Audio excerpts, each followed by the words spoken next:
市民朋友，大家好，我是龚有倩，在泸州、五股三重地区出来竞选立法委员。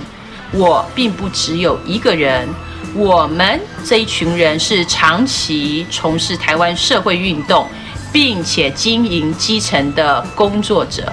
这一次为什么出来参选？最重要的意义是我们无法再忍受台湾的政治环境继续被蓝绿的政客绑架。今天我们希望各位能够看重你身上的那一票，我们也希望你能够跟我们一起来对话。如果你弃绝蓝绿，如果你对政治不满，我们一起来改变现在的政治。欢迎跟我龚有倩联络。